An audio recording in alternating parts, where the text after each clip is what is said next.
भगवान बड़ी कड़ी परीक्षा लेते हैं।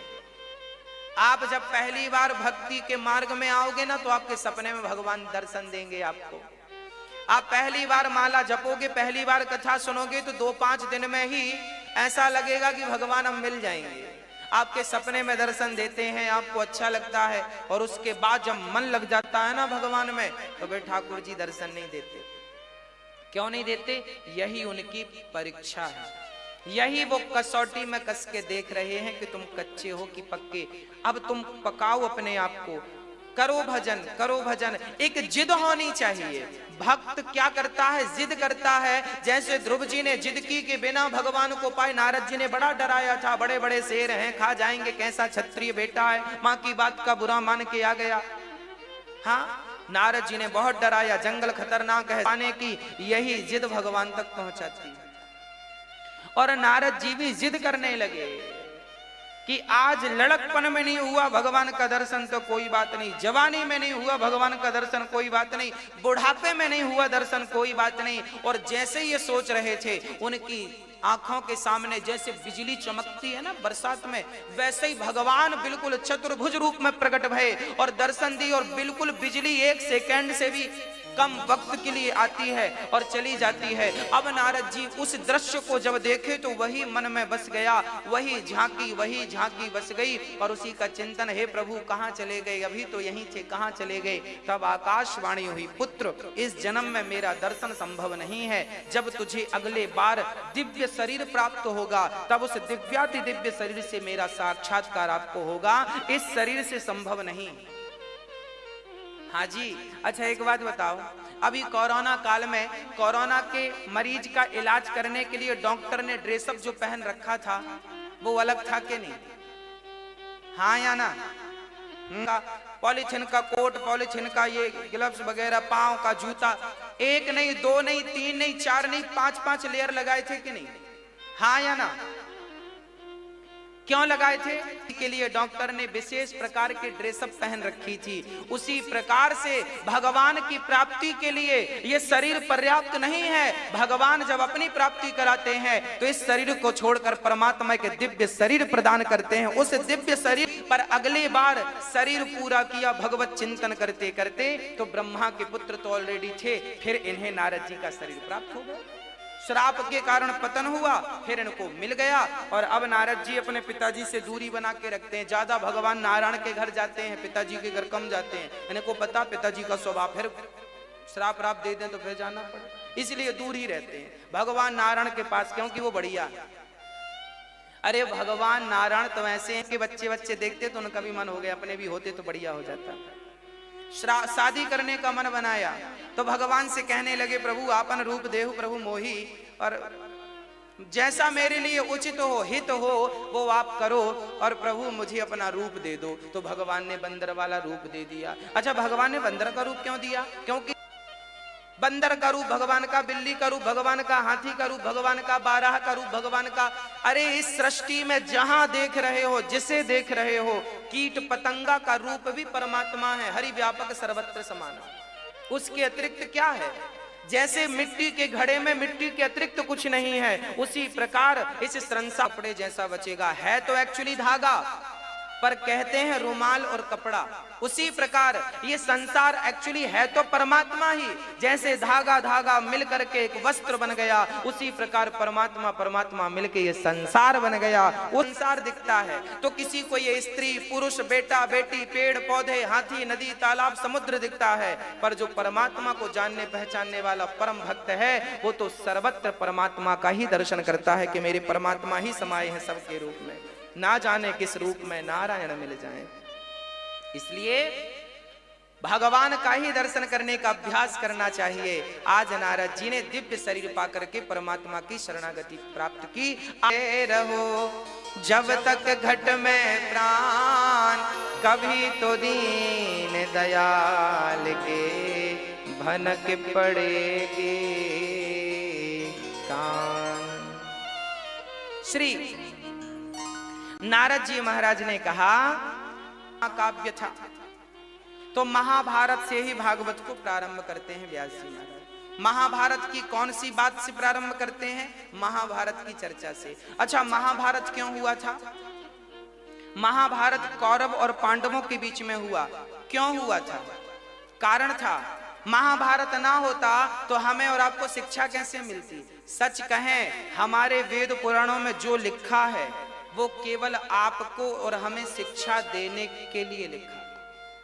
चलो महाभारत से कुछ सीखते हैं, आओ सीखते हैं। क्या सीखना है महाभारत से? पहली बात तो ये सीखना है, पहली बात कि अर्जुन ने अपने रथ पर सबसे पहले किसे बिठाया? ये सीखने लायक भगवान श्री कृष्ण को। क्या मैसेज मिला? मैसेज यही मिला कि सामने, अच्छा अर्जुन के बस का महाभारत नहीं था।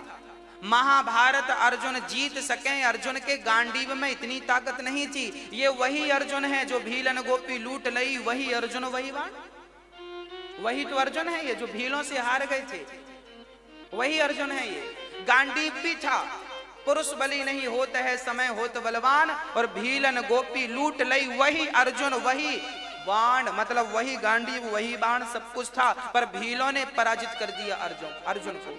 अब जो व्यक्ति भीलों से पराजित हो गया वो व्यक्ति महाभारत कैसे जीत गया? तो ये अर्जुन की प्रभुता नहीं है, ये अर्जुन की महानता नहीं है, अर्जुन के आगे जो भगवान बैठे हैं उनकी महानता। देखो, जब आप भगवान को अपने जीवन की डोर सौंप देते हैं ना तो जिम्मेदारी उनकी होती है। इसलिए आप भी अपने जीवन की डोर भगवान को जल्दी से जल्दी सौंप दीजिए। हाँ, सौंप दीजिए। आप भी अपने जीवन की डोर प्रभु अब सौंप दिया, इस जीवन का सब भार तुम्हारे हाथों में है, जीत तुम्हारे हाथों में है, हार तुम्हारे हाथों में। अपने हाथों में कुछ रखो ही मत, सब भगवान के हाथों में दे। त्वदीयं वस्तु गोविंद तुभ्यमेव समर्पयामि। हे प्रभु, सब आपके श्री चरणों में समर्पित कर रहा हूं। मेरा मुझ में कुछ नहीं, जो कुछ है तेरा, तेरा तुझको अर्पण क्या लागे मेरा। सब ठाकुर जी को दे दो। पहला संदेश मिला कि अर्जुन को भगवान ने जिताया। महाभारत का युद्ध जीतना अर्जुन के बस की बात नहीं, पर भगवान को जब आप बिठाते हैं तो विजय उन्हीं की होती है जो भगवान को आगे करते हैं। आप आगे ना हो जाना, ठाकुर जी को आगे करना। इसलिए घर से निकलने के पहले हमेशा भगवान का चिंतन करके निकलो। जब उनका चिंतन करके निकलेंगे तो ये माना जाएगा कि आपने भगवान को आगे रखा है। भोजन करने के पहले भगवान को याद करोगे तो ये माना जाएगा कि आपने भगवान को आगे रखा है। और पहले भोजन कर लिया, बाद में याद आई भगवान तो भी चलेगा, पर कल से सुधार कर लेना। गलतियां से कहा।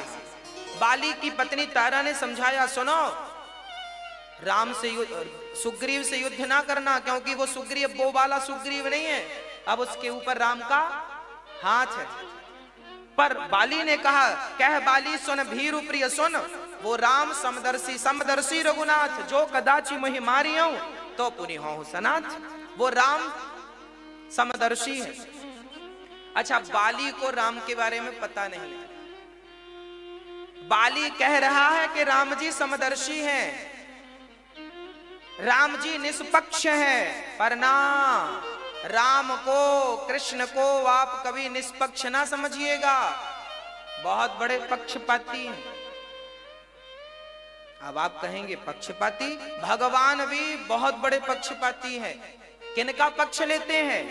जैसे मां हमेशा अपने पुत्र का पक्ष लेती है, ऐसे भगवान हमेशा अपने भक्त का पक्ष लेते हैं। अरे क्या गुण था उस पूतना में, पक्ष लिया तार दिया ना। अहो वकीयम स्तन कालकूटम, न जाने कौन से गुण पर दयानिधि रीझ जाते हैं, यही सदग्रंथ कहते हैं, यही हरि भक्त गाते हैं। क्या गुण था इस पूतना पर? अरे क्या गुण था, एक ही बाण प्राण हरिलीना, दीन जानते ही निज पद दीना। उस ताड़का में कौन सा ताड़का कोई राम राम जपती थी क्या?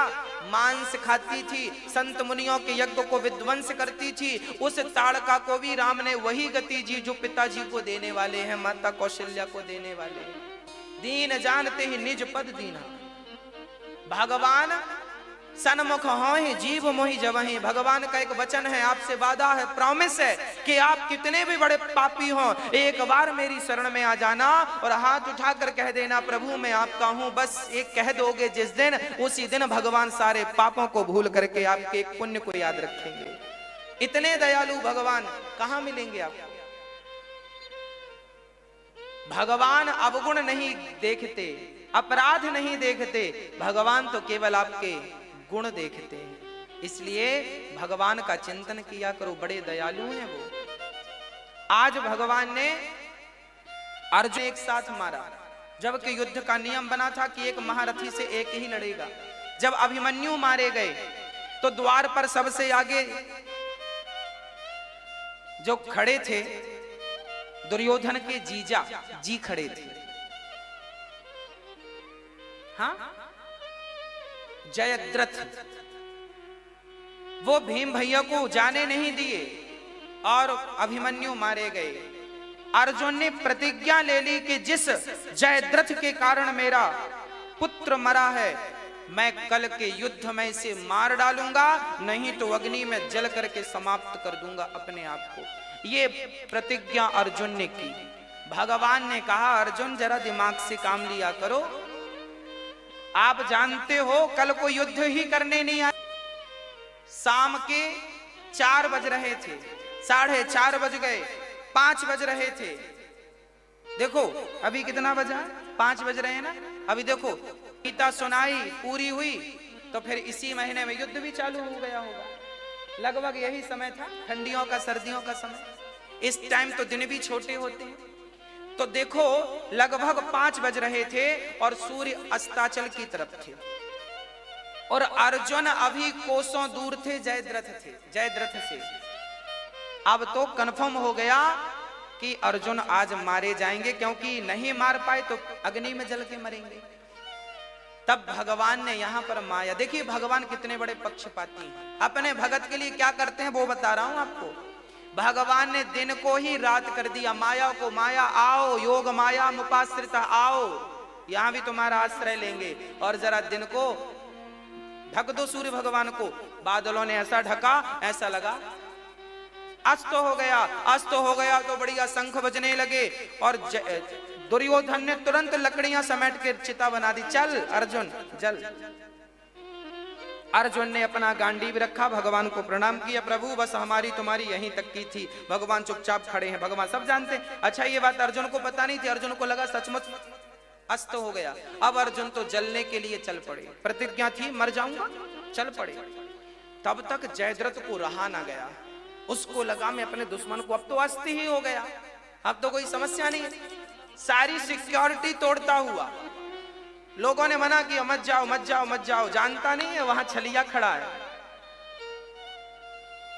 भगवान कृष्ण जब युद्ध महाभारत का हो रहा था ना, उसके पहले दुर्योधन भी गया था भगवान से कहने कि आप हमारे पक्ष में युद्ध करो, और अर्जुन भी गए थे कि हमारा। तो पहले दुर्योधन पर सिर के पास खड़ा हो गया और अर्जुन चरणों के पास खड़े हुए, तो पहला अवसर अर्जुन को मिला। अर्जुन से कहा तुम्हें क्या चाहिए? एक तरफ मेरी नारायणी सेना है, एक तरफ मैं हूं, बोलो किसे चुनते हो? अर्जुन ने कहा आपको चुनता हूं। दुर्योधन बड़ा प्रसन्न हुआ, वाह बड़ा मूर्ख हो, जो जैसा होता है ना सामने वाले को वैसा ही समझता है। दुर्योधन को लगा मैंने बुद्धू बना दिया अर्जुन को, मैंने सेना ले लिया। और जब लेकर के बाहर निकले, अर्जुन ने कृष्ण को लिया, दुर्योधन ने अक्षौहिणी सेना को लिया। अब अर्जुन बाहर आए तो दुर्योधन ने कहा अर्जुन मक्खन मक्खन तो हमने ले लिया, छाछ छाछ तुम्हारे पास। मतलब कृष्ण तो निहत्थे हैं, उन्होंने पहले ही कह दिया मैं किसी पक्ष से युद्ध नहीं करूंगा। तो दुर्योधन ने दिमाग लगाया कि जब युद्ध करना ही नहीं है तो इनको लेके करेंगे क्या? हा? तो दुर्योधन ने कहा सेना रूपी मक्खन तो हमने ले लिया, बची कृष्ण निहत्थे छाछ वो तुमने ली। तो अर्जुन ने भी मुस्कुराते हुए कहा दुर्योधन यदि मक्खन मक्खन तुमने ले लिया है तो कोई बात नहीं, मक्खन चोर तो मेरे ही पास है, मक्खन कहीं भी होगा चुरा के मेरे पास लाएगा। भगवान ने योग माया से कहा चलो हो गया काम, हट जाओ। और जब हटा तो अभी सूर्य भगवान की कुछ किरण बाकी थी, अस्त में थोड़ा सा 5 मिनट का वक्त था। भगवान ने कहा अर्जुन सबको भ्रमित कर दिया है बादलों ने, अभी अस्त नहीं हुआ, ये रहा तेरा गांडीव और ये रहा तेरा दुश्मन, उठा गांडीव और मार दुश्मन को, पर याद रहे इसका सिर कट के यहाँ नहीं गिरना चाहिए, नहीं तो मारने वाला भी मर जाएगा। इसके पिताजी फलानी जगह पर बैठे हैं, हजारों किलोमीटर जाओ, उनकी गोद में इनका सिर गिरे। अर्जुन ने उठाया गांडीव, चलाया बाण और सिर कटा। तो याद रखना अर्जुन ने जो बाण चलाया था ना, वो बाण तो 1 किलोमीटर आगे गिरने वाला था, पर भगवान ने सुदर्शन को नियुक्त कर दिया और सुदर्शन ने वो बाण ले जाकर के उसके पिता की गोद में गिराया। मैं भक्तों के अधीन हूं, भगवान स्वतंत्र नहीं है मेरी मां, भगवान भक्तों के अधीन हुआ करते। आज भगवान ने अर्जुन के लिए दिन को रात, देखिए जब भगवान पर विश्वास होगा आपका तो ये विश्वास जरूर करना कि भगवान आपके लिए दिन को रात और रात को दिन भी करने की सामर्थ्यता रखते हैं। उन परमात्मा की शरण में रहना जो आपके लिए दिन और रात भी करने की ताकत रखते हैं। इसलिए उदास ना होना, विश्वास रखना। वो परमात्मा यदि अर्जुन की रक्षा करते हैं, वो परमात्मा यदि द्रौपदी की रक्षा करते हैं, तो विश्वास रखना वो आपकी भी रक्षा जरूर करेंगे। हाँ